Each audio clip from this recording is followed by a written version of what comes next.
skibbity bump a doo ba da ga doo doo, skibbity bibbity bump a doo skibbity bump a doo. Hey parents, if your kid's wearing lipstick, he's probably just watching an Independent Child show. Or he's in a lot of debt and he's got to make money fast.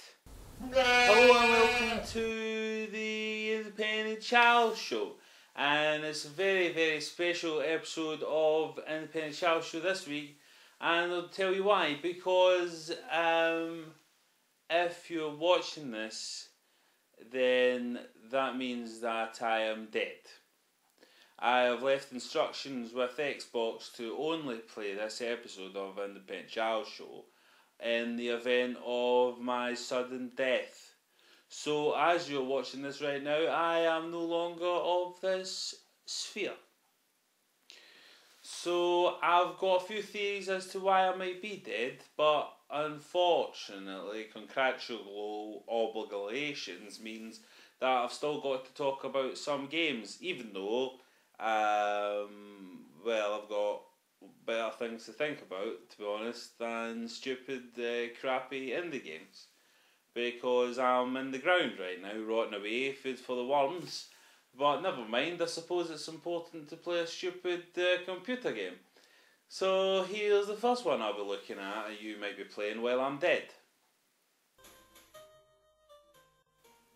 I'm sorry I said that indie games were crappy there. I'm just in a bad mood because I'm dead. And the indie games aren't crappy, because look at this little one. It's called Aloysius Pixel. Now, don't get confused here. It's called Aloysius, but there's no wishes in it. There's no genies, and there's no Allah in it either. So sorry, all the Islam fans out there. It's about a little man who's pushing a crate about, trying to put it into a hole to open a door.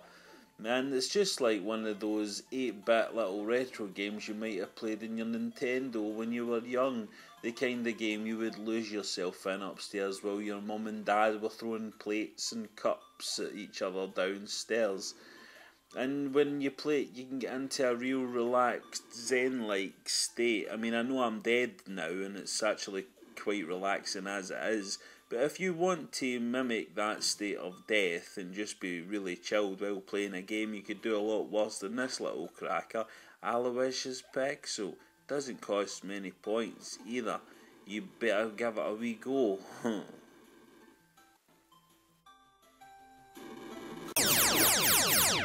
Hey, I don't give a damn if you watch the Independent Child Show because I'm dead. Did that look like an interesting game for you to play? I hope you enjoy playing that with your girlfriends and your boyfriends while you're living a whole wonderful life. You've got your whole life ahead of you and I'm in the ground. I'm a dead body. I've got a few theories as to who it is that might have killed me. But I'll tell you those after I fulfill my contractual obligations, which means I've got to talk about another game. This one's about vampires, I suppose. It's not about the type of vampires I'm going to steal your virginity and make love to you. It's about the kind of vampires that fly about in space and shoot things and try and get a high score. Dead.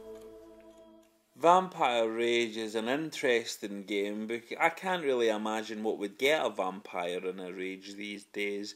You know, vampires these days all seem to be surly teenagers, so maybe he's in a rage because his mum asked him to tidy up his room or something. That's the only thing I can imagine. I hate vampires. I think vampires are rubbish, so I don't know why you would want to base a game around them. That is unless you are a person who has been heavily influenced by Japanese shoot-em-ups from companies like Cave, and you think that you can pull off this type of game well on the indie game service. And if you can do that, if you can do this, what you've done here, if you can pull this off, if you can pull that off, if you can do what this is doing, if you can do what this is doing here, today, if you can do that, then you can base your game around anything you want. It could be a vampire, it could be a washing machine, it could be a Breville toaster. I don't really care. As long as you can play it as well as you can play this game, it doesn't really matter what it is, because you have earned the right to make your character anything you wish at all. because if you can make this game work as well as those shooters do, and believe me, it does work as well as those shooters do, and those shooters can cost you a lot of money, and this isn't a lot of money, then you can make your character anything you want. It could be a clown, it could be a ballet dancer, it could be one of the failed contestants from the X Factor. I don't care who it is that's firing bullets out his face, because this works. It's a brilliant shoot 'em up, one of the best in indie game service. I wanted to do a lot of things in my life. I wanted to have my own girlfriend who I lived with, and I could play Xbox Live with her, although she'd have to buy a separate account for herself, meaning that we'd have pretty much 40 quid each going out the door every year instead of just one of us doing it. They really should sort that out, but you know what I mean.